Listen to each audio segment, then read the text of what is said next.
You deserve a life that doesn't drain you.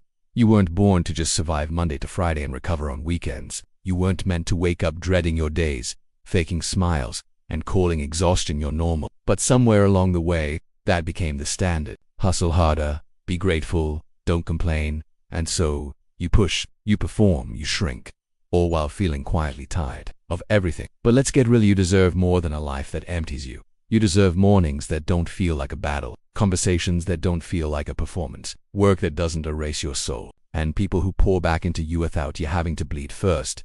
A peaceful life isn't lazy. A soft life isn't weak. It's wise. It's knowing that burnout isn't a badge, it's a warning sign. You don't need to wait for a breakdown to give yourself permission to breathe, to set boundaries, to protect your peace like it's your full-time job. Because guess what? A life that fuels you is not a luxury. It's the baseline. You weren't made to just exist. You were made to live. And you deserve a life that restores you, not one you constantly need to recover from. Protect your energy, rebuild your joy, and walk away from what drains you without apology.